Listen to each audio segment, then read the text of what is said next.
Bueno, buenos días a todos. Bienvenidos al presente ciclo de conferencias de la arquitectura que hemos denominado Dialéctica Arquitectónica y sus expectativas. Es un intento, una puesta al día en cuanto a metodologías y contenidos pues, pendientes a la investigación, en proyectos de arquitectura y también, por supuesto, pues, en ciencias afines, ¿no? En este caso como la filosofía. Y bueno, pues intentamos de alguna manera pues presentar un poco, ¿no? nuestra contemporaneidad, ¿no? Como esta especie de laboratorio, ¿no? Que intenta pues entender, ¿no? Entender nuestro territorio, entender nuestras ciudades, nuestros barrios y por supuesto también pues a nosotros mismos. Está organizado por la Escuela de Arquitectura de la Facultad de Ingeniería de la Universidad Católica Santo Toribio Mogrovejo y bueno, pues estamos presentando una serie de conferencias magistrales. En este caso, pues tenemos como ponente invitado a Víctor Hugo Palacio.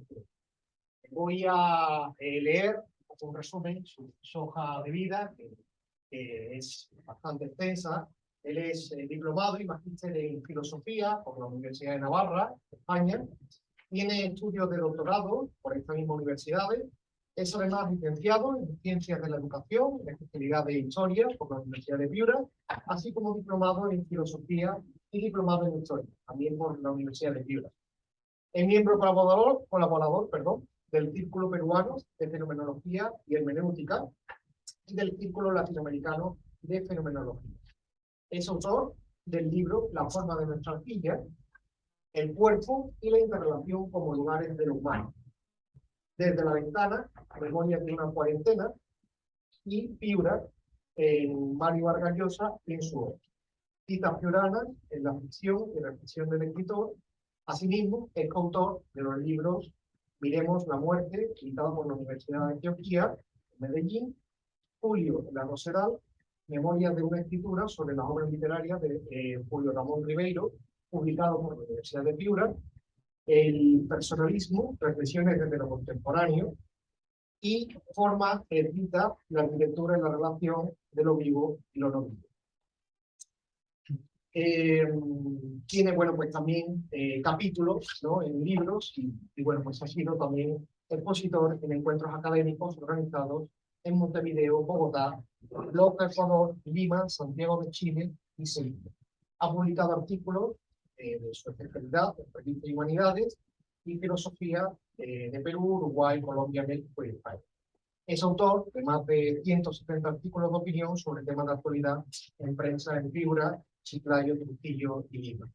Tenemos la suerte de tenerlo aquí en nuestra universidad, tenerlo cerquita. Además, bueno, pues él colabora también pues, muchísimas veces de manera desinteresada, porque quiere, porque gusta, por la amistad que tenemos, al final es lo más importante, pues en nuestros talleres, también de arquitectura, y hoy pues tenemos el placer de tenerlo con nosotros y disfrutarlo. Así que yo creo que lo recibimos con un fuerte aplauso.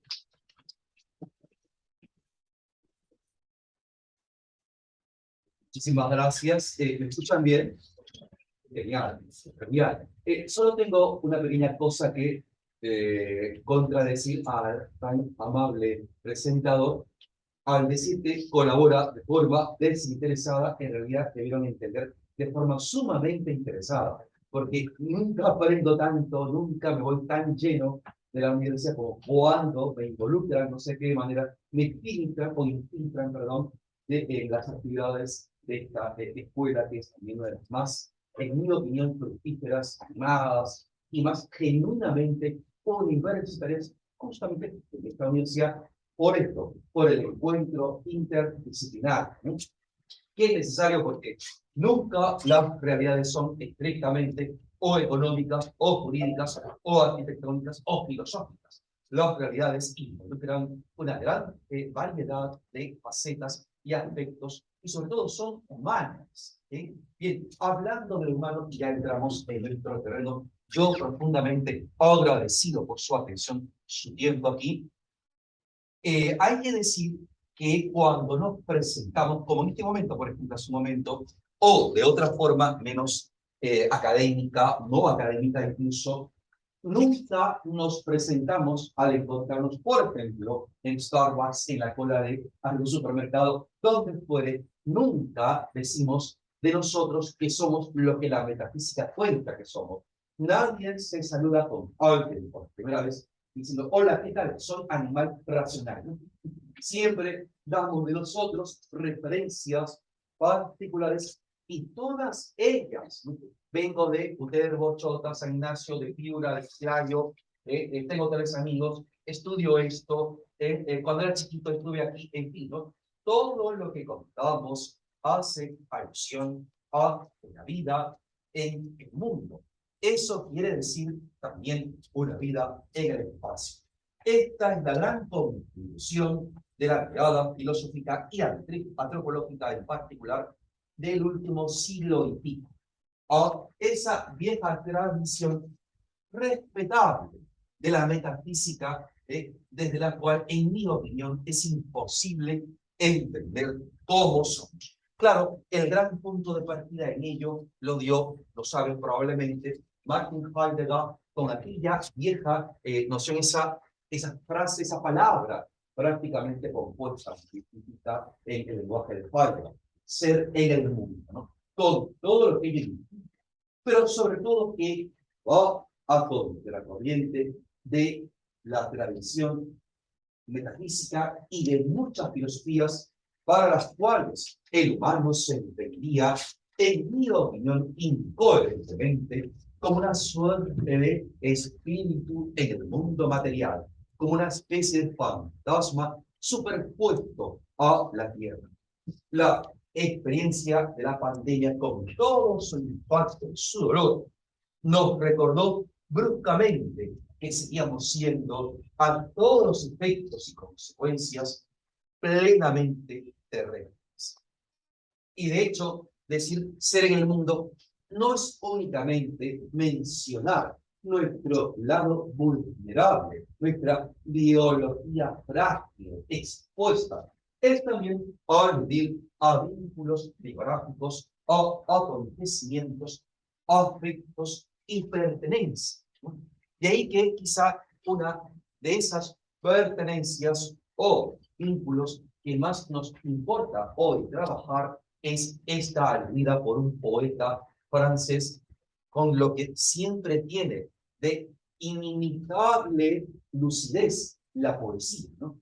No dice, yo soy el espacio en que me encuentro, ¿okay? Es decir, no estoy simplemente dentro de un depósito, recipiente, colocado sobre un plano u horizonte.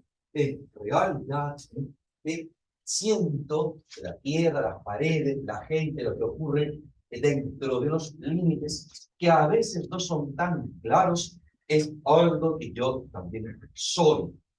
La gran cuestión es que incluso proyectamos lo que somos sobre lo que nos circunda espacialmente y al revés, lo que nos circula espacialmente pauta nuestra percepción, invita nuestros movimientos o también los obstruye si fuera ese el caso.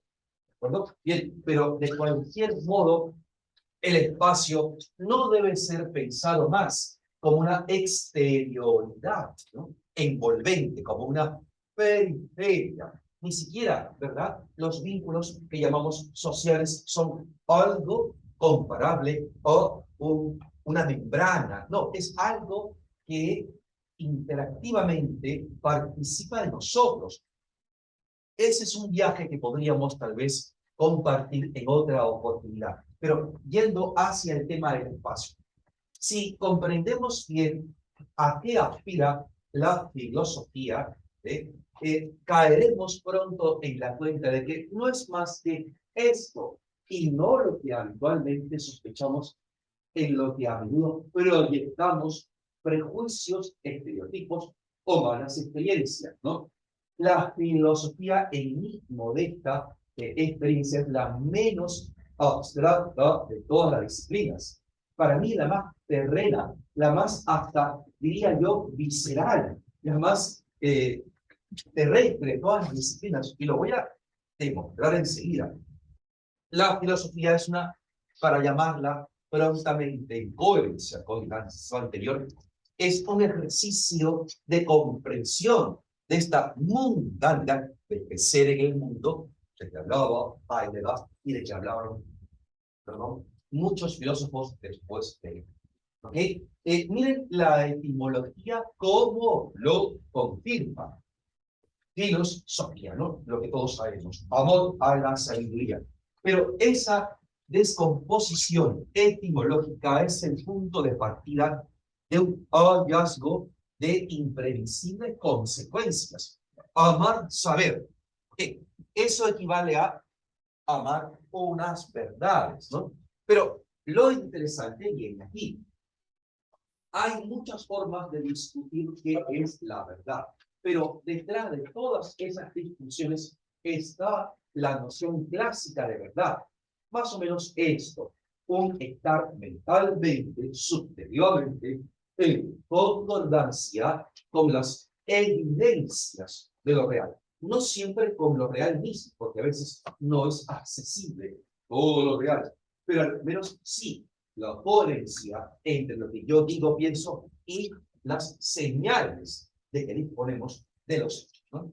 Bien, ahora, si analizamos esta muy sencilla definición, notaremos algo, ¿no? Efectivamente, la verdad supone, por tanto, si la tenemos al estar en sintonía mentalmente con la realidad, supone también, o implícitamente, cuando menos, una sintonía entre mi individualidad y la misma realidad, cualquiera que ésta sea. De hecho, el lenguaje corriente lo ilustra cuando decimos de alguien que está viviendo en la ilusión o en la mentira, que está fuera del mundo, fuera de la realidad. A veces lo decimos de otro modo. Estás en una nube o en una luna, que son formas de aludir a una pérdida de mundo. Si entendemos que esto es amar la verdad, por tanto, amar la coincidencia entre mi vida y el mundo, notaremos que la filosofía es el cultivo o incluso la profesión de un amor a estar en el mundo. Amo saber, porque amo la verdad, porque la verdad es la consonancia con el mundo. Amo estar en el mundo, estar en comunión con él. Amo mi pertenencia al espacio, al territorio, con todo lo que ello implica. Y el gran fundamento de esa, justamente, pertenencia al mundo no puede ser otro que mi cuerpo, sin duda, ¿no? Incluso si lo comprendemos bien, el hecho de querer entender el mundo, lo que se propone la filosofía, solo puede partir del hecho de estar en el mundo, de participar de él, ¿no? De habitarlo. Y eso únicamente puede acontecer si también somos algo que puede situarse en el mundo, lo que justamente el cuerpo posibilita. El cuerpo es el que me da una relación con el mundo y la necesidad de entenderlo. Necesidad que proviene de muchas cosas, pero ellas que provienen de que ese mismo cuerpo que somos es finito, es apenas en las dimensiones de todo lo que conocemos que existe algo infinitesimalmente diminuto. Automáticamente ese cuerpo nos entrega la conciencia de ser algo finito en medio de lo inmenso, de lo infinito. Y eso es lo que nos incita a lanzar las redes, las formas del entendimiento, como también las redes, los trazos de la construcción. Al fin y al cabo, metáforas sobre filosofías que tienen un carácter arquitectónico son muchísimas. Abundan materia para otro encuentro tal vez. Una manera de describir, una nada más, pueden haber otras, nuestra permanente relación con el mundo es hablar de esos dos estados de ánimo predominantes en nosotros, alegría y tristeza, ¿no? Un paréntesis cinéfilo. Si recuerdan aquella película de Pixar de hace ya algunos años, Intensamente, tal vez algunas cosas que se narran con gran agudeza y encanto en esa película animada podrían ser útiles, si las tienen presentes en la memoria, para entender los conceptos que aquí vamos a intentar modestamente proponer a continuación. La alegría estructuralmente se puede entender como la coincidencia entre mis expectativas, deseos y los de cualquier modo que esto pueda entenderse. Quiero algo, lo consigo. O lo que hay, me gusta, me complace, etcétera. Me encuentro bien. Entonces, hay automáticamente una afirmación, un refuerzo del estar en el mundo gracias a esa experiencia de júbilo, de gozo, de entusiasmo, en fin, cualquier forma que tenga la alegría. Bien, entonces estoy en sintonía, me abra el mundo, lo recorro, ¿no? Como esta pintura insinúa, perdón, esta no, la siguiente, esta insinúa, lo coloreo todo, ¿no? Perdón por el ejemplo, ¿no? La adolescencia es un tiempo hermoso en muchos sentidos, ¿no? ¿Ok? Pero sí, me han dicho ella o él que sí, en fin, que empezamos algo, o ha ocurrido el primer beso, no camino igual por la ciudad de vuelta a casa, ¿no? Todo se llena de una coloración, se proyecta. Trazamos una nueva arquitectura que hasta embellece lo que nos parecía antes ordinario o hasta sórdido por cualquier calle de cualquier ciudad, ¿no? Es lo que nos pasa, eso enfatiza en nuestro interior que experimenta un punto, repito, de suprema sintonía con el entorno. La tristeza es exactamente lo contrario. Ya dicho lo anterior, es fácil entenderla en los mismos términos, ¿no? La tristeza es la pérdida de aquello que nos gustaba o la no obtención de aquello que pretendíamos, ¿no? Básicamente es esto. Y entonces el resultado es que la realidad detiene mi voluntad, la interrumpe, me interrumpe a mí mismo, se abre una distancia, me saca de las cosas, ¿no? Hasta en el ejemplo más cotidiano, esto puede ser perfectamente brincable, ¿no? Cuando estamos a punto de meter el gol que nos llevará al mundial y fallamos estrepitosamente, ¿ok? El futbolista tiende a hacer gestos como este, ¿no? Y eso en todos los casos, en toda forma de pequeño o gran fracaso o dolor. Y esto es una forma como el arrancarse los ojos de Edipo en la tragedia de Sófocles, es una forma de salir momentáneamente del mundo. Decimos, tierra, trábame, quiero desaparecer. Eso subraya justamente de un modo corporal y también gráfico que la tristeza es una forma de quedar al margen del mundo, de que se abre una discordia allí. Por eso físicamente decía el poeta Giacomo Leopardino, la alegría no se expande, nos abre, como en el ejemplo anterior, o al igual que la tristeza en todas sus variables, nos encoge o encierra. Por eso el efecto de la cuarentena en nuestros cuerpos y nuestras mentes, evidentemente. ¿Ok? Bien. Ahora, sin embargo, dicho esto, la tristeza nos da algo que la alegría no puede proporcionarnos. En la alegría disfrutamos, ¿ok? Simplemente celebramos lo que existe como continuidad, perdón, de lo que yo soy. Genial. Brinco, salto en un pie, me muevo, desplazo con total confianza, etc. Pero en la tristeza yo me aparto, yo me sitúo a un lado y eso repetidamente me obsequiaba una mirada de conjunto que no tendría nunca con el otro caso. En el otro caso, la alegría hay una fusión con el exterior. En la tristeza hay una ruptura.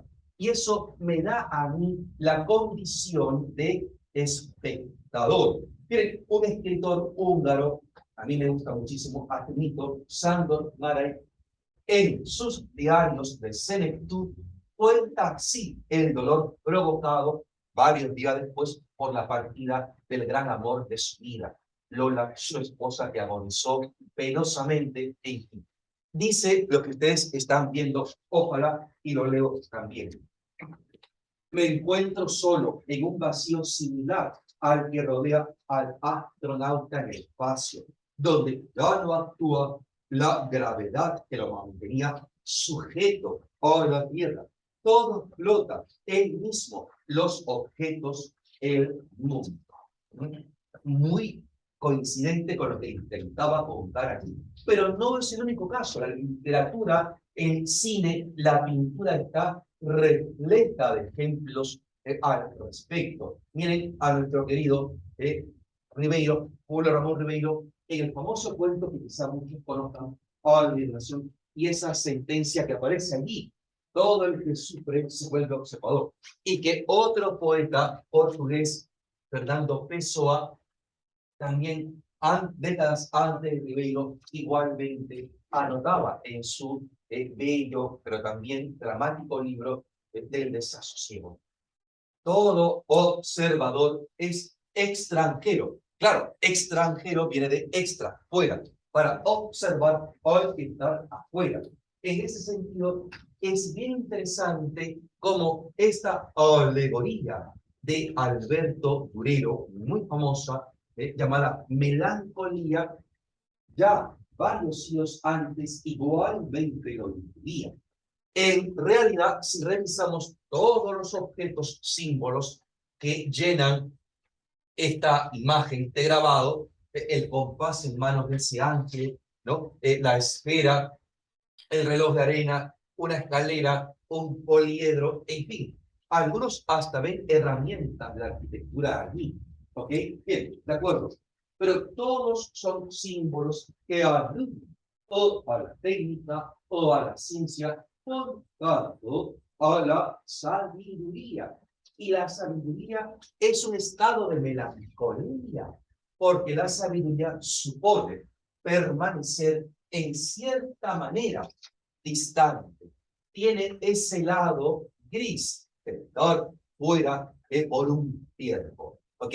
Bien, no quiero decir que la sabiduría sea triste, pero hay una familiaridad entre la melancolía y la sabiduría, como he intentado explicar, ¿no? Bien, por eso ocurre algo interesante enseguida, que no es en la alegría, sino en la tristeza en que hacemos preguntas. ¿Okay? Podemos conocer muchas cosas, pero el conocimiento se anhela con inesperada fuerza y apremio cuando hemos perdido la sintonía con el mundo. ¿Por qué? Muy simple, porque si amar, saber, amor, la verdad, es amar, estar en relación con el mundo, y la tristeza ha roto eso, evidentemente, el humano, si es, como Heidegger decía, ser en el mundo, querrá volver al mundo, querrá volver a habitarlo, querrá volver a recorrerlo. Ahora bien, querrá acabar con su exilio, con su expulsión del paraíso. ¿Ok? Bien, y entonces la construcción como la filosofía son intentos análogos de repoblar, de volver, de recuperar esa sintonía perdida por medio de una experiencia determinada, individual o colectiva, ¿no? Bien, no es casual que, por ejemplo, en el siglo XX, François Lyotard dijera lo que ven allí. La filosofía nace a la vez que algo muere. ¿Ok? Bien, Eso es lo que busca la filosofía. A ver, lo que buscamos es evidentemente recuperar una visión de conjunto que hemos perdido con la experiencia del dolor. Hemos salido del mundo, ya no estamos en él, pero queremos que nuestro lugar vuelva a ser un lugar en el mundo. Para ello necesitamos encontrarle un sentido a todo que nos abarque, que incluya lo que hemos vivido, que no desconozca la experiencia del dolor, del desgarro, etc. Es decir, una construcción mental, cultural, que incluya lo innegable, la imperfección. ¿De acuerdo? Bien, si lo entendemos bien, no lograr entender el mundo es seguir sin la sintonía con él y por tanto encontrar el mundo en ese sentido inhabitable o inhóspito. Seguro que muchos de ustedes ya están en siglos avanzados, recordarán la alegoría de la caverna de Platón, que es el ejemplo más impresionante de lo que estoy contando. En Platón, ¿verdad? Hay una serie de desdichas, la muerte de Sócrates, pero otras cosas más también, que hacen que la ruptura con el mundo sea tan grande, pero tan fuerte, tan irreconciliable. Sócrates, el hombre más bueno, virtuoso, más sabio, condenado por un tribunal de Atenas, ¿no? Supone, repito, decía, una ruptura ya sin reparación.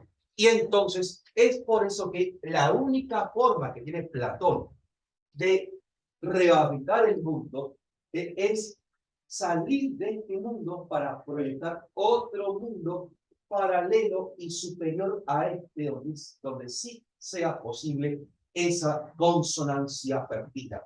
Ese es el mundo de afuera en la imagen que ven allí. Ese es el mundo celestial, el mundo de las ideas, ¿no? ¿Ok? Pero lo que a veces al trabajar el relato platónico se olvida es que muy evidentemente Platón ha concebido ese mundo de las ideas donde está el caballo en su esencia, donde está el hombre en su esencia, donde está la justicia en su esencia, la belleza pura, el bien puro. Ese mundo ideal, inevitablemente, Platón lo aprendió en el contacto con este mundo. Es por eso digo, en cierta forma, una extensión del mundo perdido. ¿De acuerdo? Es decir, que Platón proyecta en el más allá, a donde se aspira a volver, a donde se quiere ir, la patria celestial, proyecta más bien el recuerdo, el pasado de alguna sintonía que antes existió con este mundo. ¿De acuerdo? Ahí está ya la clave del título de esta propuesta hoy con ustedes. El retornar, el volver, que supone la nostalgia que hay, repito, detrás de toda proyección, de toda filosofía, pero también de toda arquitectura, al menos desde mi modesta percepción. Bien, entonces, claro, el detalle es que esa vuelta a estar en el mundo que busca toda filosofía, no solo en el caso de Platón, todos los casos, esa vuelta ya no es la misma, ya no es una vuelta inocente, ¿no? Es una vuelta escarmentada en que sabemos que hubo una pérdida, una derrota, un fracaso, en que se nos ha recordado eso que el cuerpo ya nos había contado, nuestra pequeñez, nuestra finitud. Pero eso tiene ahora, al buscar la verdad, una consecuencia hermosa. La consecuencia hermosa de que eso hace que todas nuestras percepciones y pensamientos partan de un punto, de uno y no de todos los puntos de vista posibles. Con lo cual, Si mi deseo es de comprender el mundo, yo no podría convertir mi ángulo en el único posible. Al construir una maqueta, evidentemente estamos manejando todos los ángulos posibles, ¿no? Estamos proyectando todas las relaciones y, por tanto, desplazamientos posibles. Es un ejercicio de integración. Bueno, la auténtica filosofía es también así, hospitalaria. La filosofía o es una conversación o no es filosofía. Miren que esto rompe con un estereotipo, ¿no? Cualquiera que vea esta imagen, que no necesito presentar, ¿verdad? ¿Ok? Diga, eso, ¿no? El tipo está inmerso en alguna meditación filosófica, etcétera, etcétera. Pero es una imagen, en mi opinión, engañosa. Sí es verdad que en algún momento, en determinados momentos, todo intelectual necesita silencio, soledad, apartamiento. Muy bien, innegable, sí. Pero el gran impulso o el destino de ese repliegue o recogimiento lo da sin ninguna duda el intercambio. Yo vengo a contar aquí estas cosas no porque esté en la conciencia de haber reunido un saber que transmitir simplemente. No, yo vengo a contarlas para ver si en sus miradas, si en sus posteriores preguntas o consultas o discrepancias encuentro otra mirada, otro punto de vista que sumar.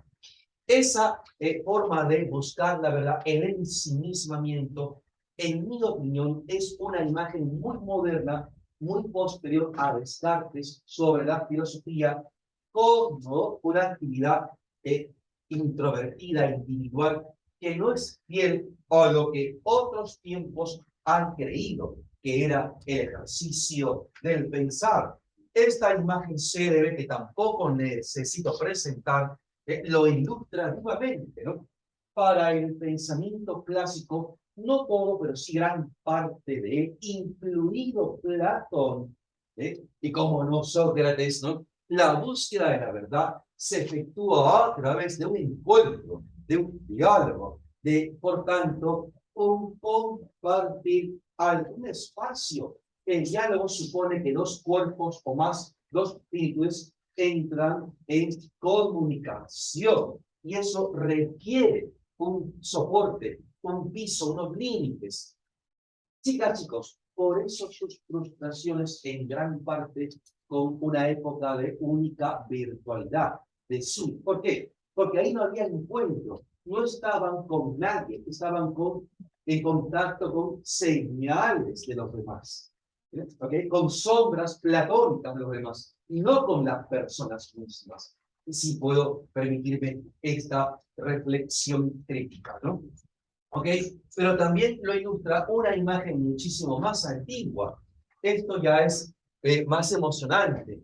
Es el llamado mosaico de los filósofos encontrado entre los restos nada menos de Pompeya, ¿no? Algo que seguro que les conmueve mucho, ¿no? ¿Ok? Si ven allí, se alcanzan a distinguir, hay un conjunto de 7 sabios, número interesante también, bajo algún árbol entre pórticos. Bien, o sea, están igualmente buscando una comprensión juntos en el intercambio de miradas que es coherente con la conciencia de nuestra propia finitud. Nadie puede verlo todo, indudablemente, ¿no? Ahora, entre tantas posibilidades de entenderlo, hay una que a mí siempre me ha conmovido y desde que soy papá, si me permiten, más me ha enternecido, que es esta cita de otra vez Ribeiro. Leámosla, les pido. Ahí la tienen enseguida. También la leeré yo. Miren, al igual que yo, dice Ribeiro, mi hijo tiene sus autoridades, sus fuentes, sus referencias, a las cuales recurre cuando quiere apoyar una afirmación o una idea. Pero si las mías son los filósofos, los novelistas o los poetas, las de mi hijo son los 20 álbumes de las aventuras de Tintín, el cómic de moda en la Francia donde vivió Ribeiro, años 60. En ellos todo está explicado. Si hablamos de aviones, animales, viajes interplanetarios, paisajes lejanos o tesoros, él, muy a la mano, lógica precisa, el texto irrefutable que viene en socorro de sus opiniones. Eso es lo que se llama tener una visión, quizá falsa, del mundo, pero coherente y muchísimo más sólida que la mía, pues está inspirada en un solo libro sagrado, sobre el cual no ha caído la maldición de la duda. Solo tiempo más tarde se dará cuenta de que esas explicaciones tan simples no casan, no concuerdan con la realidad y que es necesario buscar otras más sofisticadas. Ahora viene la magia. Miren esta parte. Pero esa primera versión le habrá sido útil, como la placenta intrauterina, para protegerse de las contaminaciones del mundo mayor y desarrollarse con ese margen de seguridad que requieren seres tan frágiles.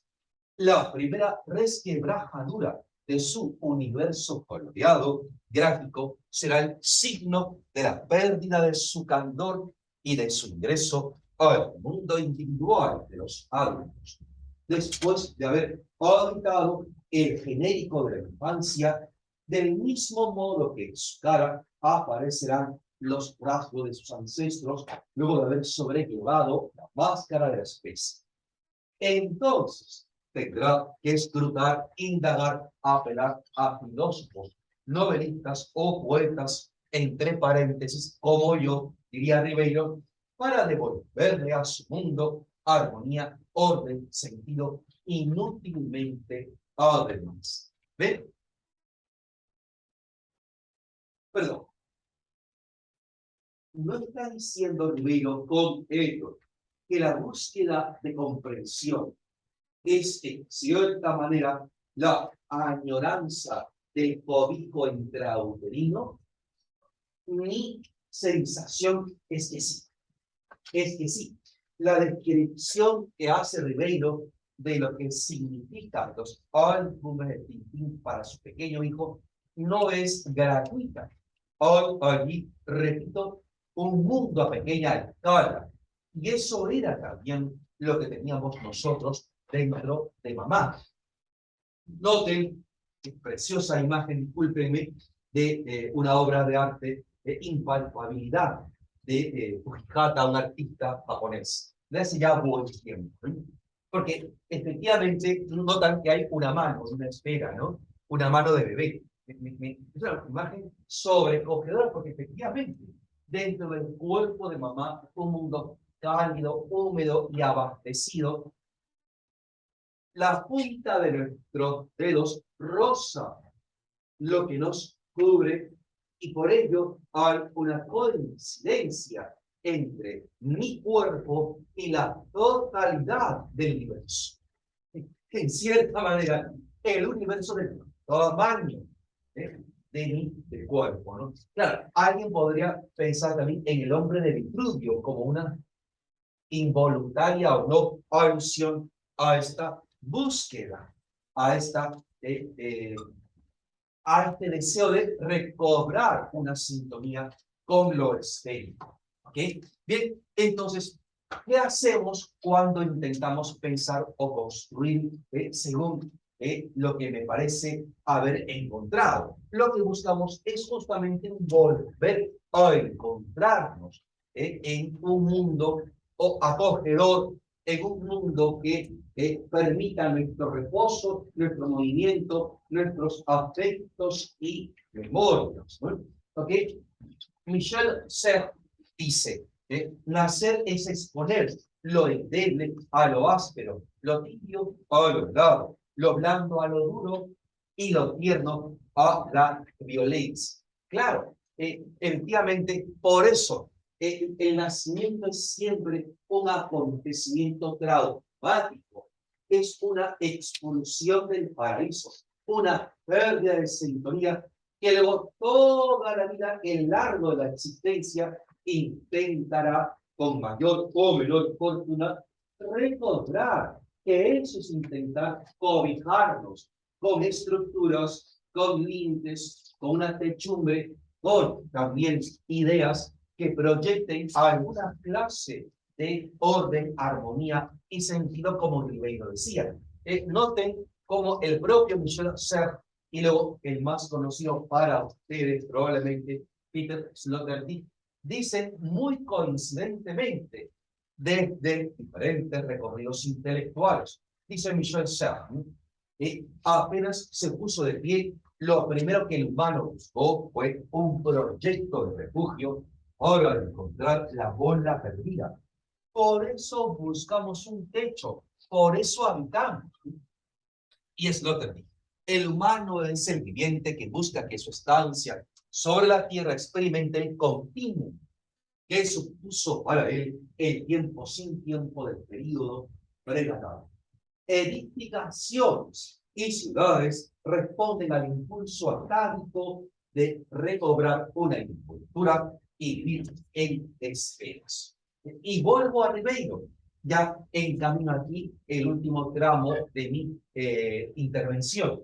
Miren esta otra cita, que es una, en mi opinión, no sé qué sensación tengan ustedes, ya nos escucharemos, pero es una joya para un estudiante de arquitectura.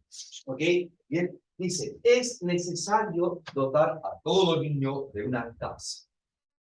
El lugar que aún perdido pueda más tarde servirle de refugio y recorrer con la imaginación buscando su alcoba, sus juegos, sus fantasmas. Una casa, ya sé que se deja, se destruye, se pierde, se vende, se abandona. Pero al niño hay que dársela, porque no olvidará nada de ella, nada será desperdicio. Su memoria conservará el color de sus muros, el aire de sus ventanas, las manchas del cielo raso y hasta la figura escondida en las venas del mármol de la chimenea. Todo para él será atesoramiento. Más tarde no importa. Uno se acostumbra a ser transeúnte y la casa se convierte en posada. Pero para el niño, la casa es su mundo, el mundo. Niño extranjero, sin casa. Lo que seremos está allí, en su configuración y sus objetos. Nada en el mundo abierto y andarín podrá reemplazar al espacio cerrado de nuestra infancia. Otra vez, espacio cerrado, útero, punto de partida de la vida, donde algo ocurrió que los hizo diferentes y que aún perdura y que podemos rescatar cuando recordamos aquel lugar de nuestra casa. Eso me conmueve. Es decir, destruida o abandonada la casa, ¿ok? Esto es lo que nos va a costar a todos los papás de niños muy pequeños, como es mi caso, ¿no? Que los hijos se van, ¿no? Es decir, que no podemos aferrarlos, como el maestro, ¿no? Recuerdo haber compartido en esta misma horita, Raúl no me dejará mentir, una vieja idea de las primeras veces que yo venía por aquí, ¿no? Esa idea he descubierto simplemente pensando, mirando atrás mi camino como profesor. El maestro es el hombre de las despedidas, es lo mismo, el padre, ¿no? Cobijamos, creamos vida para dejarla vivir, no para cerrarla, ahogarla o aislarla. La casa nunca es una prisión, como no lo fue tampoco el vientre materno.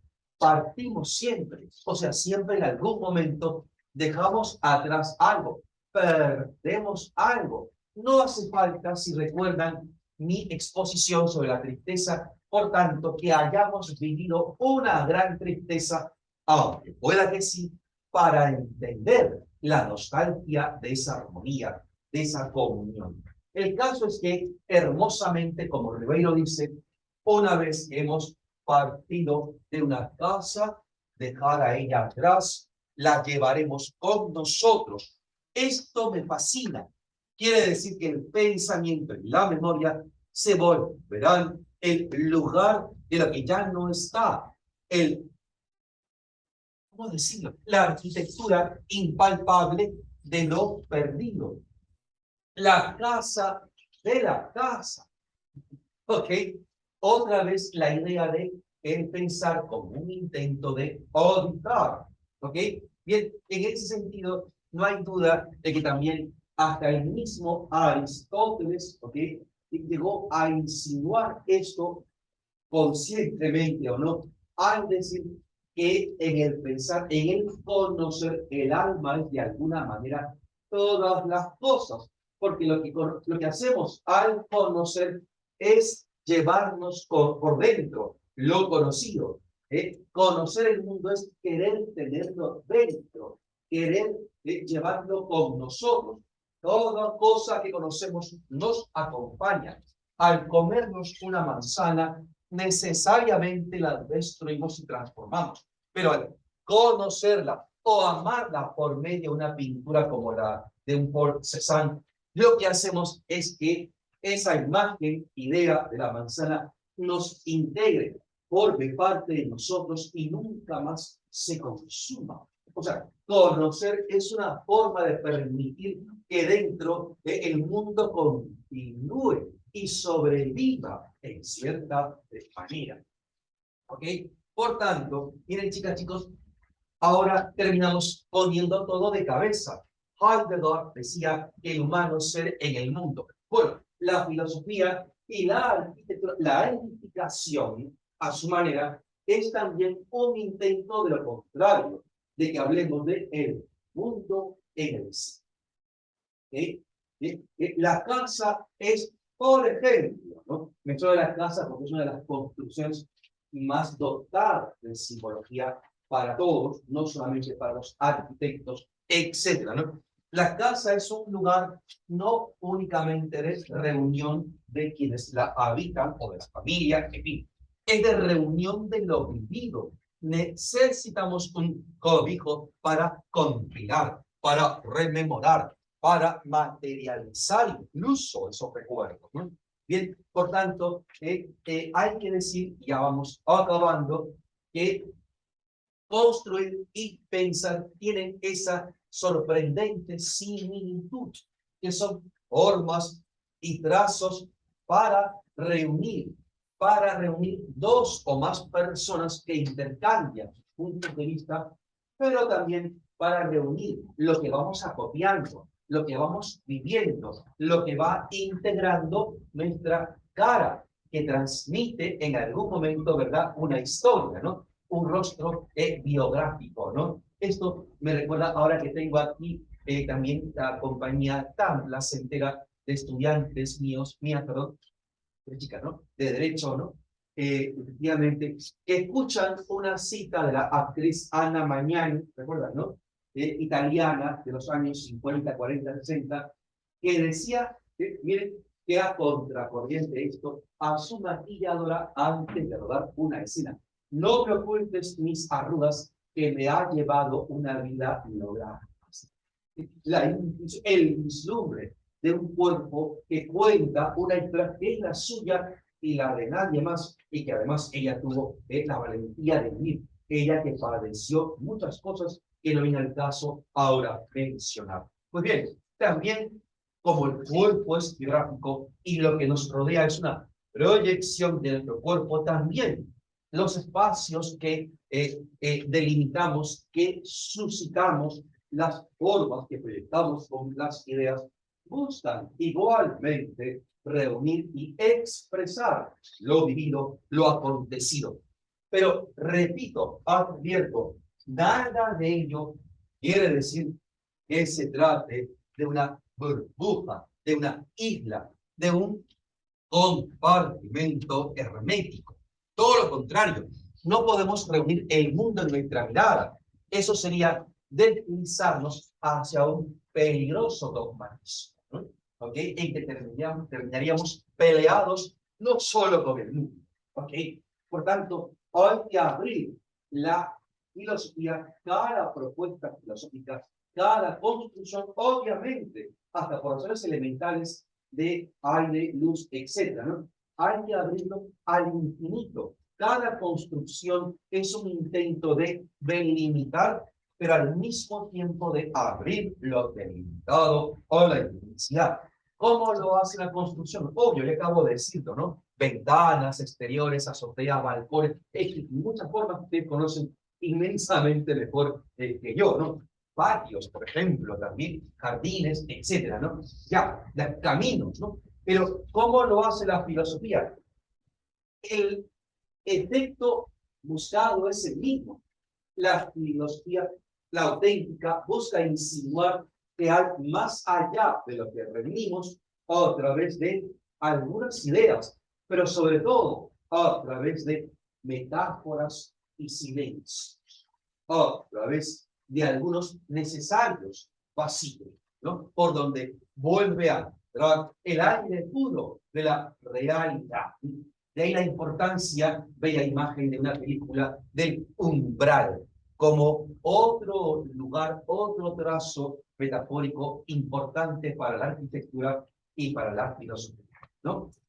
En otros términos, la filosofía y la arquitectura son distintas y al mismo tiempo parecidas maneras de poner lo finito en relación con lo infinito, con lo impredecible. Toda arquitectura se abre a lo que puede pasar, no lo restringe en ese sentido. Por eso es que también hay que aceptar que nuestras formas filosóficas, como las arquitecturas, son, como Ribeiro decía, no la casa definitiva, sino posada, un lugar transitorio. Nuestras formas son, aunque el arquitecto se enamore perdidamente de su obra, son volátiles, son lugares, repito, que pueden cambiar, que se pueden transformar, ¿no? Y que a veces hasta la misma historia lentamente va arruinando, ¿no? ¿Ok? Por tanto, la idea es que, sin embargo, a pesar de esa apertura al inmenso, la construcción da calor a nuestra pequeñez, permite que no nos abrume la inmensidad, permite que la pequeñez no nos oprima en cierta manera.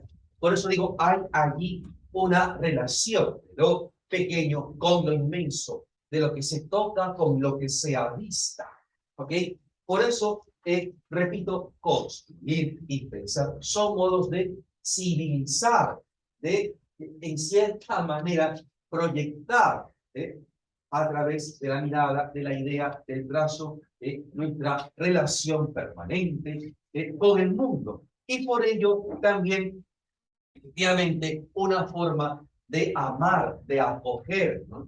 La filosofía es un acto de amor. Su etimología lo revela en el punto de partida. Un filósofo que no esté enamorado del mundo, que no ame apasionadamente la tierra, el espacio, ¿no? Es inconvincente. Construirá, tejerá efectivamente una visión hermosa, lógica, muy bien documentada en los libros, pero no efectivamente en aquello de que los libros son solo ecos, huellas, evocación. ¿Sí? ¿De acuerdo? Amar es obviamente agradecer.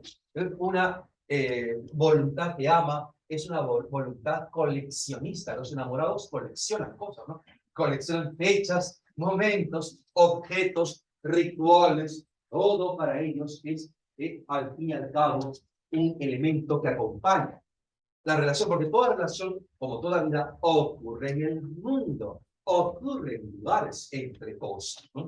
Bien, y eso es, repito, a pesar de su provisionalidad, también, eso es también lo que nos prepara para partir. Vivir es ir reuniendo las cosas ya no materiales, que sin embargo las cosas materiales contextualizan y posibilitan y permiten acoger simbólicamente, irlas reuniendo para partir cuando sea preciso, llenos, para partir habiendo amado. Aire puro tal vez, pero un aire con peso, con el peso que da la memoria. No es casualidad, por tanto, que el poeta alemán Novalis, arribano, haya dicho en su tiempo, final del siglo XVIII, que filosofar es tratar de estar en casa en todas partes, con lo que da la casa, ¿no? Confianza, familiaridad, movilidad, pero sin desconocer, sin caer, en todo caso, en la ingenuidad de que podremos apresar y controlarlo y verlo todo, ¿no? Bien, resalto por último esto entonces, al buscar el mundo por medio de la casa, que se toca de la arquitectura y la casa que se tiene dentro de las ideas, efectivamente, lo que intentamos es revivir de alguna manera lo que en realidad es irrecuperable. La irrecuperable arquitectura del interior, en el cuerpo de mamá. Ideas y diseños son luces con que intentamos revivir la oscuridad del código materno. Paradójico, ¿no? Claro. A ver, queremos ver para dejar de ver. Queremos ver para luego vivir. Y hasta inconscientemente olvidarlo del espacio, porque ya está tan inserto en nosotros, naturalizado en nosotros, que nos conducimos con facilidad, ¿no? ¿De acuerdo? Solo el visitante o el extranjero mira más fijamente los espacios. Los espacios, los mejores espacios son aquellos que terminan olvidándose, porque están ya dentro de nuestros movimientos y, por supuesto, afectos, claro está. Bien, voces con que intentamos revivir un silencio, el silencio de lo inexpresable, ¿no? Y por tanto, voluntades y artificios con que ansiamos revivir la sensación de lo puro y primordial. Es decir, queremos al pensar y construir, recobrar aquella maravillosa sintonía con lo que dentro, pequeñitos, era totalmente ignorado, nos trascendía y sin embargo nos hacía indescriptiblemente felices. Muchísimas gracias.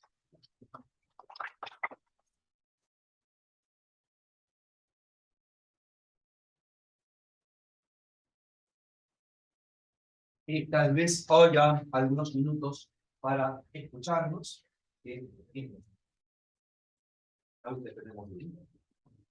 Sí, nada, bueno, darle la gracia a Víctor Hugo por su fantástica charla. Espero que todos hayan tenido, bueno, pues, sensaciones parecidas a las que yo he podido tener.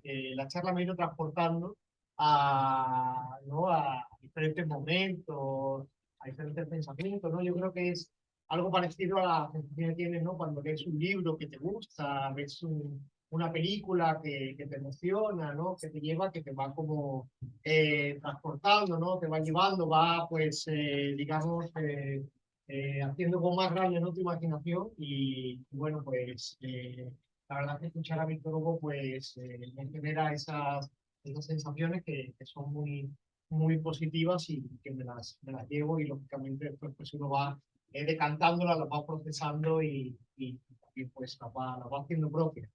Bueno, como él comentaba, pues la filosofía es un diálogo, y yo creo que es un momento ideal.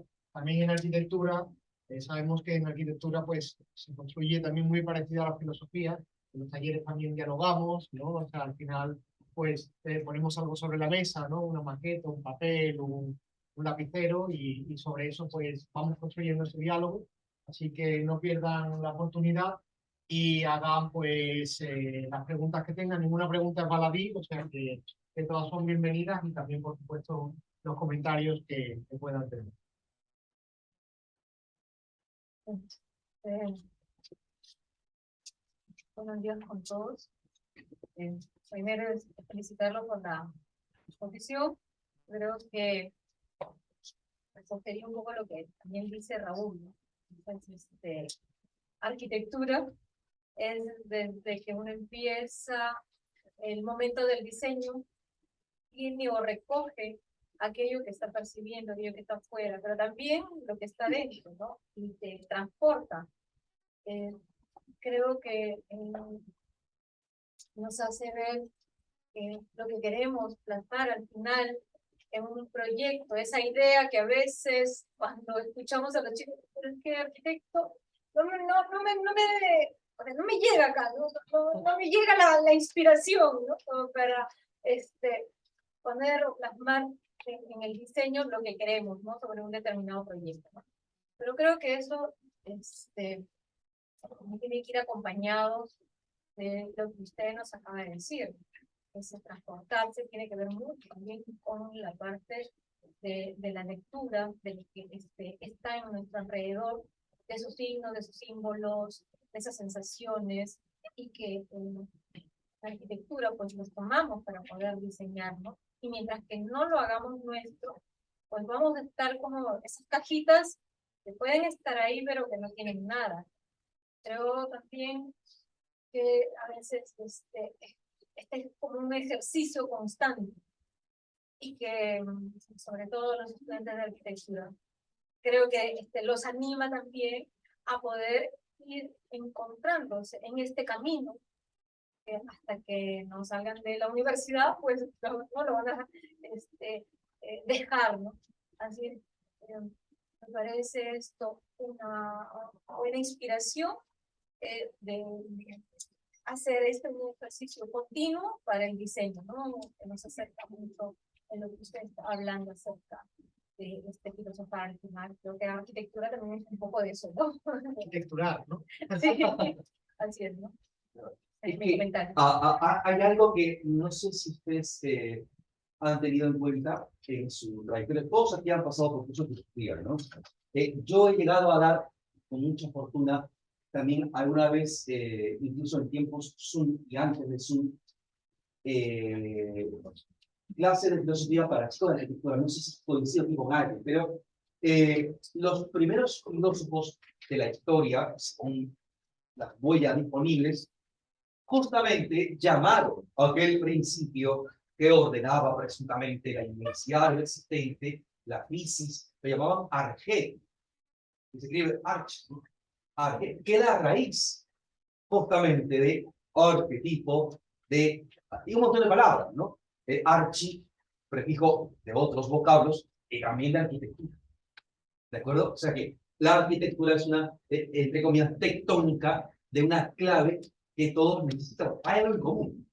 En ese sentido, creo que efectivamente también para el filósofo el contacto con la construcción, con el diseño, es una buena preparación, es un buen ejercicio en ese sentido. Como también podríamos creer que para el arquitecto igualmente es interesante experimentar otras formas de proyectar y de trazar como las de la filosofía, ¿no?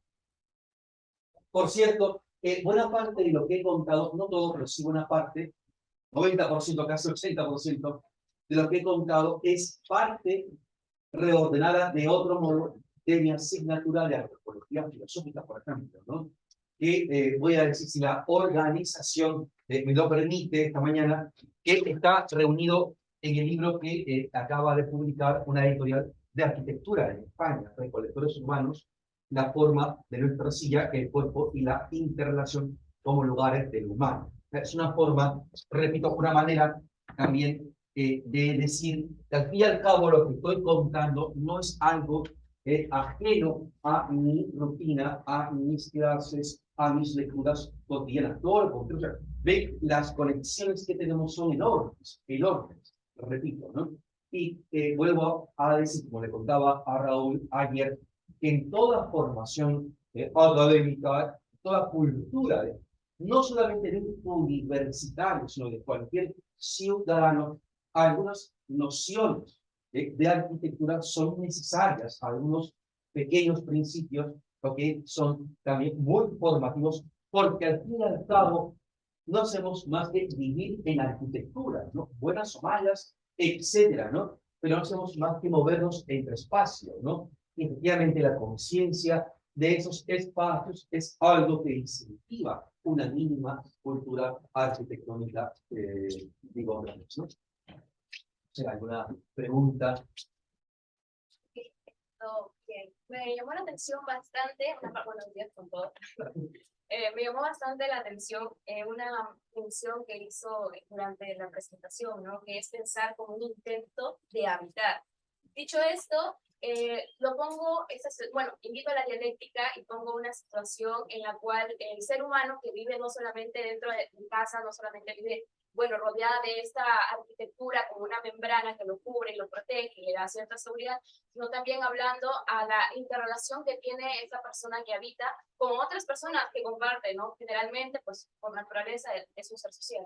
Pero dicho esto, si se sitúa en un contexto social en el cual esta persona tiene ciertos problemas o conflictos, ya sea por adicciones o cualquier situación, ¿no sería más bien esta arquitectura o bueno, esta casa, como lo mencionaba durante la exposición, más bien un lugar donde la persona se siente ajetreada, no sé, que más bien le tortura o le causa alguna sensación de agotamiento, en el cual sitúa a este niño, a una persona que habita aquí, la situación de querer escapar, más allá del hecho de querer permanecer dentro de esta hábitat, ¿verdad? Entonces quería preguntar, ¿qué pasaría en esa situación donde existe un rechazo a esa arquitectura mental, donde la tristeza no ocasiona la necesidad de aislarse, sino la necesidad de huir de este lugar, ¿no? Que vendría a ser la arquitectura donde pues, se encuentra habitando, más allá de las personas con las cuales se encuentra relacionado? Qué hermoso, muchas cosas para plantear. Te agradezco muchísimo, Doraima, tu planteamiento que me desafía, ¿no? Probablemente cuando más tarde esté de vuelta a casa, ahí salten cosas en mi cabeza. Ay, esto debía decir cuando lo pregunto, pero voy a intentar hacer un pequeño camino frente a lo que tú propones. Claro, es que justamente nunca hemos sentido más, ¿no?, las limitaciones, restricciones o incluso errores de lo urbanístico y más aún de la vivienda privada que en la cuarentena, ¿no?, en que prácticamente se nos combinaba a ese enclaustramiento en que sentimos más nuestros muros y sus estrecheces, privilegiando a aquel que pasó la cuarentena en una casa, como le ha pasado, me han contado a muchos estudiantes míos que vienen de la sierra, cuyas casas están prácticamente en medio del campo, ¿no? Obviamente permitía una relación completamente diferente, ¿no? Claro, si hablamos de eso, hablamos evidentemente de una colectividad a la que le ha ocurrido que recién ha descubierto tardíamente o ha descubierto que su concepción, su relación con el hábitat ha tenido sin duda recorridos equivocados, confusos, etcétera, ¿no? Una casa no debe ahogar, no debe encerrar, debe permitir consentir incluso la soledad momentánea, ¿no? La necesitamos, no solo para ayudar, para romper con, como nos pasa a todos cuando crecemos en la adolescencia, para romper momentáneamente con la familia, ¿no? Incluso simplemente para madurar algo, para procesar, digerir algo, ¿no? ¿Ok? Bien, en ese sentido también hay que decir que no tenemos en la realidad en que nos encontramos unas condiciones ni mucho menos ejemplares, todo lo contrario, ¿no?, que es también una forma de violentar lo que somos. Pero ¿cómo lo entendemos esto? ¿Cómo lo descubrimos? Simplemente porque recordamos que las casas deben permitir unos movimientos que, aunque los consideremos interiores, psicológicos, emocionales, espirituales, son al mismo tiempo movimientos y estancias corporales, que hay una ergonomía, una antropometría que nunca hay que olvidar. Pero que esa antropometría no debe contemplar únicamente la anatomía individual, sino la interacción entre los cuerpos, las personas y sus encuentros y naturales desencuentros, ¿no? En ese sentido, creo que podemos también compartir aquí, no creo que me equivoque, coincidir en que volver a la presencialidad gradual o totalmente nos ha supuesto un shock, ¿no? Porque aunque haya habido un ímpetu, hasta un júbilo, un saltar de contento por ver a mucha gente, sin embargo, transcurre la primera semana, el cuerpo ha dicho un momento, ¿no? Recorrer la ciudad en combi, colectivo, taxi, mototaxi, ha sido una experiencia que habíamos olvidado. que nuestro cuerpo había pasajeramente borrado por falta de hábito. Y ahora vuelve a dolernos en la espalda, las piernas, los riñones, la ciudad, ¿no? O sea, efectivamente, ¿no? Hay algo que decir aquí. Es decir, solo una comprensión de cómo somos los humanos con nuestros cambios y veleidades nos puede permitir orientar un urbanismo y una construcción, sin la menor duda, ¿no? No es, como ya se dice, pero cada vez con más frecuencia, y al respecto abunda el material hasta en documentales disponibles en Internet, ¿no? Hay que construir para la gente y no para la máquina, no para el material mismo, ¿no? Es decir, hay que sencillamente regresar la ciudad y la vivienda al sentido que la impulsó. Es justamente, repito, una manera de ser que no ha cambiado todavía, más allá de nuestro profundo baño de virtualidad. No somos, lo hemos visto alcanzarnos tanto vía Zoom, no somos seres etéreos como el transhumanismo puede pretender, volvernos algoritmos, fantasmas digitales que ya no requerían estas arquitecturas tal como las entendemos. Es decir, solo por referencia al cuerpo que el humano es, se puede entender que hasta una calle, un lugar público, sea verdaderamente un atropello, un delito. ¿Ok? Por tanto, lo que necesitamos es rehumanizar los espacios desde la comprensión de un ser que no es, insisto, una inteligencia pura o un espíritu flotante, sino una corporalidad viva y en relación con lo demás, ¿no? No quiero haber contestado brevemente, pero iremos sacando más ideas en el camino. Gracias. ¿Algún otro punto de vista? Genial, gracias.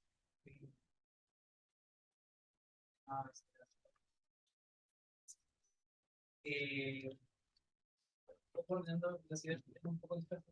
La pregunta sería, más que nada, en el contexto que usted habló sobre la caverna, y nosotros como estudiantes de la arquitectura que estamos saliendo de ella, rompiendo con esas ideas de arquitectura que tenemos preconcebidas desde que nacemos y nos encontramos en una vivienda y al entrar en la carrera nos damos cuenta que quizás no debieron ser así, algunas partes de casa, o de manera más general, ya llevándolo al urbano. Entramos a la carrera, nos damos cuenta que lo que teníamos como vivienda no es lo que debería ser, sino responder a ciertas necesidades, funciones, etc. Pero esa salida de la caverna, de esa protovivienda o intento de vivienda, nos lleva a la carrera de arquitectura a unos sismos, a esos movimientos de arquitectura que también ya tienen todo preestablecido, ¿no? Que la vivienda tiene que ser así, de tal manera, porque responde a tal o cual cosa, y sin querer queriendo, por así decirlo, entramos a otra caverna, donde no podemos salir o expresarnos de manera un poco más libre, porque ya todo está preestablecido. Entonces, la pregunta más o menos enfocada sería, ¿qué tan presente necesitamos la filosofía dentro de lo que existe la arquitectura, o cómo nos ayudaría a romper ya con esos sismos preestablecidos, esos movimientos de arquitectura preestablecidos que ya nos dan? Claro. Después, por eso responden, o tienen que ser así. Claro, qué hermosa pregunta y qué hermosa retrospectiva de la carrera que has compartido generosamente conmigo, ¿no? A mí me sirve muchísimo eso. Gracias, de verdad. Sí, es una manera de relatarlo también, hay que decir, ¿no? Porque la experiencia con la vivienda propia es múltiple. Y puede que, dado el tiempo, luego de haber conocido otras sofisticaciones de construcción o de teorías, añoremos algo que tenía nuestra vida que no era tan malo, ¿no? Algún rincón, ¿no? Un columpio, una ventana, no sé, algo, ¿no? Un rincón cualquiera, ¿no? Bien, pero de todos modos, a tu pregunta, hay que decir esto. Hay muchas formas de conectar la filosofía con la arquitectura, muchas. Pero, o al revés, ¿no? Hay muchas filosofías en las que también podemos ver la huella de la arquitectura.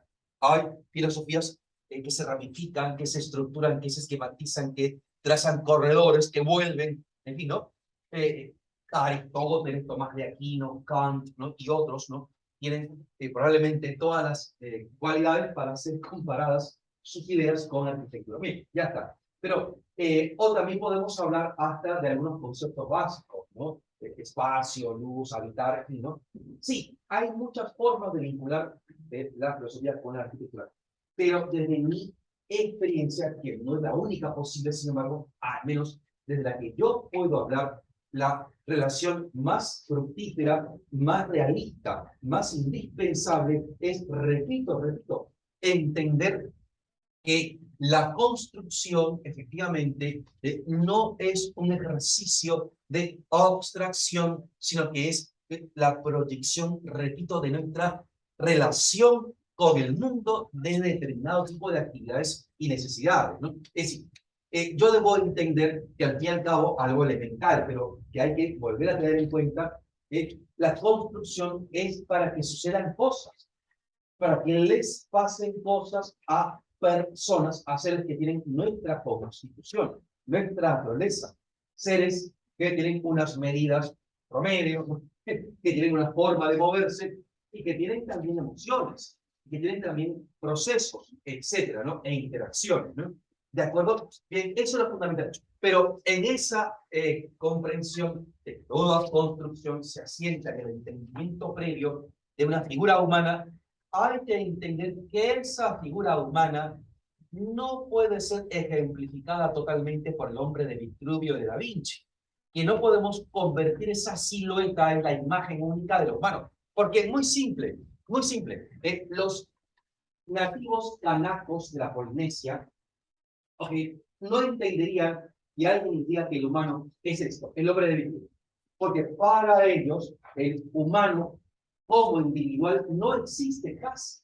Para ellos, el humano, lo que nosotros entenderíamos como individuo, persona, sujeto, para ellos es algo entrelazado con el paisaje y con la colectividad.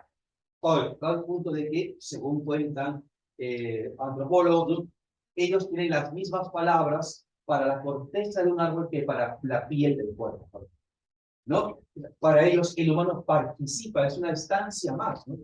Miren que esto tiene sus encantos también. Una concepción de pertenencia entrelazada vivamente del humano con la comunidad y el paisaje desdramatiza la muerte. Por el contrario, el énfasis puesto en mí yo dramatiza la muerte. Algo muy contemporáneo. ¿Ok? Bien, entonces, ¿qué quiero decir? La cultura de los canacos nos puede parecer exótica, extrema, ¿no? Y alguien puede tener, por influencia sombría de alguna cosa, hasta un gesto peyorativo, pero en realidad tiene una lección hermosa que dar. O sea, ningún humano, ningún ser humano, como decía el poeta John Donne, es una isla. Estamos hechos del mundo. Hay que construir para personas que llevan el mundo por dentro. Y cuando digo mundo, no estoy hablando de lo que han leído, lo que han pensado, estoy hablando de lo que hacen sus cuerpos. Por nuestras arterias discurren muchedumbres. Nuestros genes han venido de viajes, de encuentros. Hablamos con una lengua que ha pasado por caravanas de camellos, carabelas, ejércitos, trenes, burros, caminos, cafés comunistas, como decíamos en clase, enamoramiento, mil cosas, ¿no? O sea, todo aquello de que estamos hechos, ¿no? Corporal e incorpóreamente también, viene de fuera. Es fruto de una huella, intercambio, reacción. Pensemos en cualquier cosa que digamos que es nuestro y no es del todo nuestro, ¿no? Por ejemplo, si son amantes de la música, en realidad en cualquier área de la cultura, pero me explico la música, ¿no? ¿Ok? Cualquiera que conozca la trayectoria fabulosamente creativa de The Beatles, es un ejemplo de canto, ¿no? Va a descubrir que los primeros The Beatles lo que hacían era cantar lo que ellos habían escuchado, ¿no? Chuck Berry, Little Richard y muchos más, ¿no? ¿De acuerdo? Y que incluso luego, si su música va cambiando porque van incorporando más influencias, ¿no? De todo tipo, la música clásica, barroca, música de la India, ¿no? Y toda la evolución de la misma música en la época también, ¿no? De la psicodelia, hasta hard rock, ¿no? En fin, muchas cosas, ¿no? Es decir, al fin y al cabo, la creatividad de Davidus resulta no de una originalidad entendida como una ocurrencia estrictamente individual, no. La originalidad es simplemente la conciencia de todo lo que te alimenta continuamente. Hay que construir para personas que no son burbujas, que absorben lo que nos rodea. Hay que construir para que la cobertura, la estructura, la caja no sea, repito, una prisión, no sea un enclaustramiento, sino que comunique. Es solo otra forma, una plataforma de la cual beber el mundo. Una casa, una edificación es un órgano de percepción de lo que nos rodea. ¿No? En ese sentido, yo creo que la reflexión filosófica sobre el humano tiene que ser una reflexión que enfatice que el humano es inentendible como esta presunta esencia metafísica que algunos insisten en enseñar y con lo que yo discrepo profundamente. El humano, el único que existe, ¿no? Es un ser que tiene, repito, nombre propio, que tiene pertenencia territorial, que tiene una memoria, unos afectos, una sangre, que está hecho del mundo, ¿no? Y eso es también algo que nos llevaría a otras conclusiones más allá de lo que nos concierne aquí, ¿no? Nuestra discusión de cómo entendemos la felicidad, el éxito, por ejemplo. Pero eso ya sería materia para otro encuentro u otro café comunista, como diríamos aquí, ¿verdad? Gracias por tu pregunta.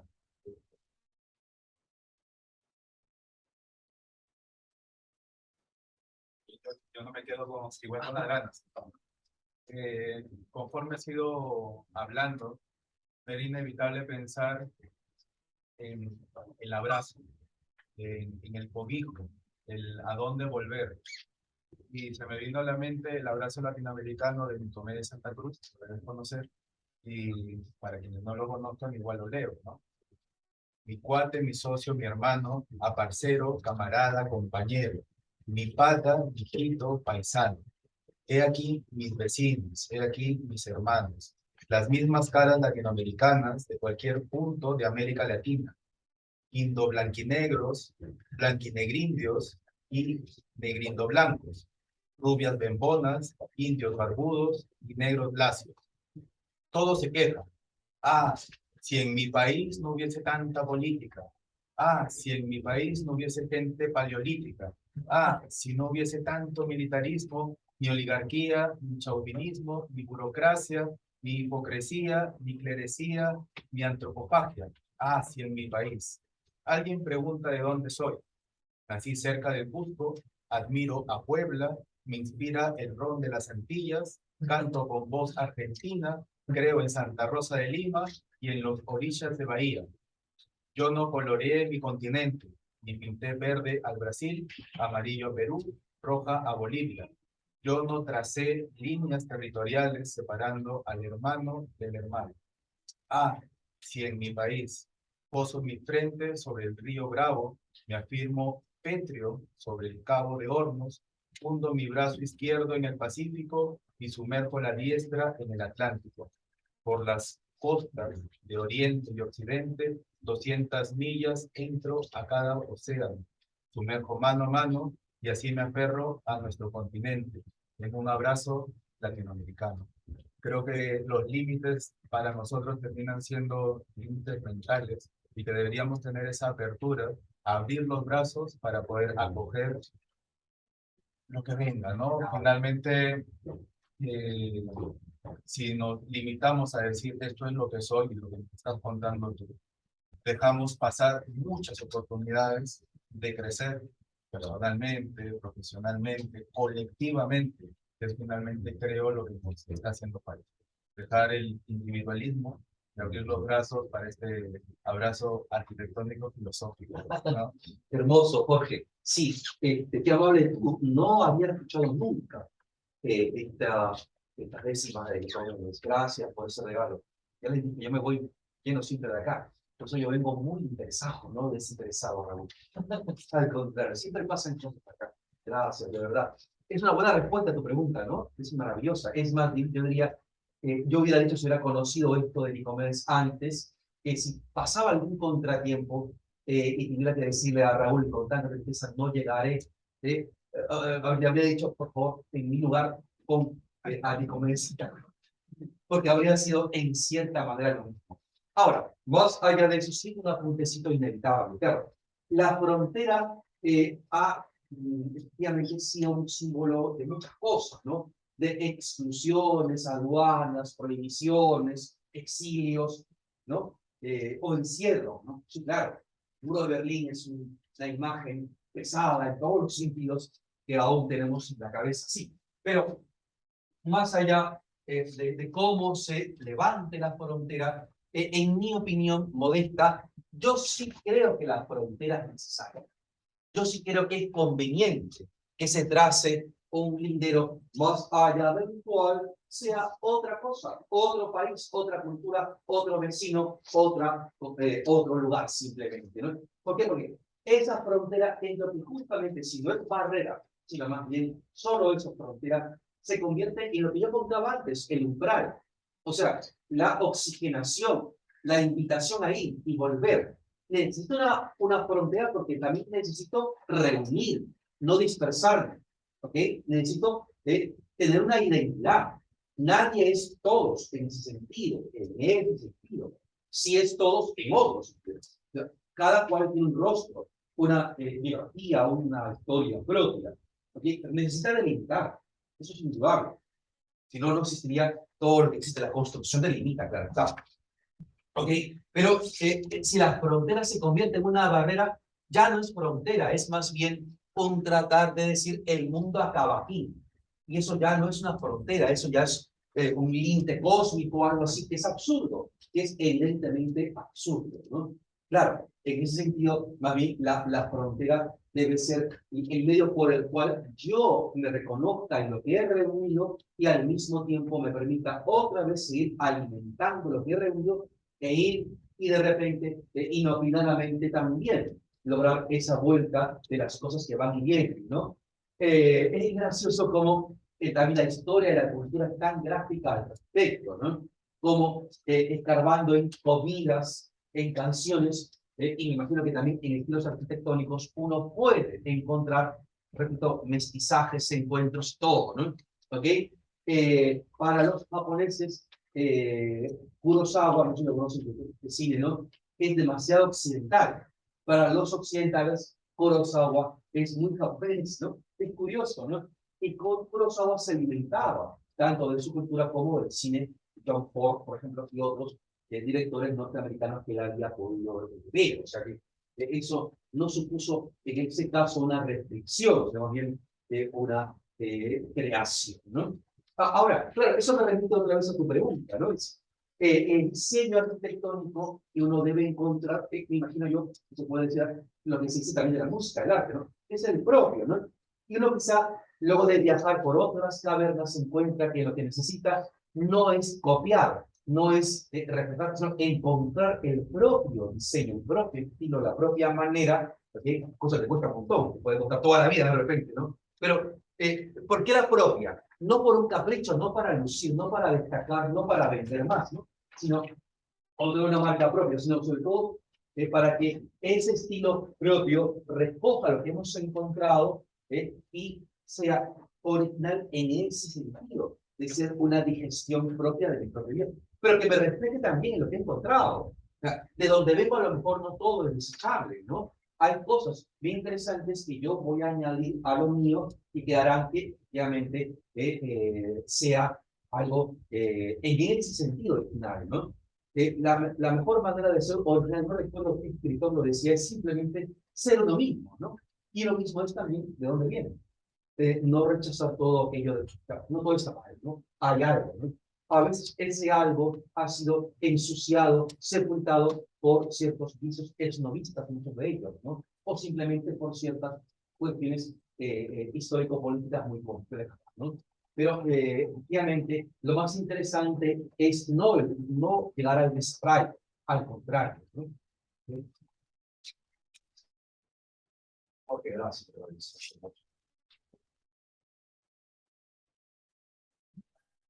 Yo creo que sí, nada. Yo creo que bueno, pues digamos que hacemos aquí una pausa, ¿no? Un continuará porque, bueno, pues tenemos la suerte de tener a Víctor Hugo en la universidad. Entonces, bueno, pues él, como ya veis, es una persona muy cercana y bueno, pues te puede buscar, se te puede encontrar. Siempre, bueno, dentro de sus tiempos, pues siempre te ofrece, ¿no? Pues es un café, una conversación y siempre pues se puede dialogar con él. Más bien agradecer su generosidad, su tiempo, bueno, que nos hayamos llevado tanto, ¿no? Hoy y que nos haya inspirado. Así que, bueno, yo creo que cerramos con un fuerte aplauso.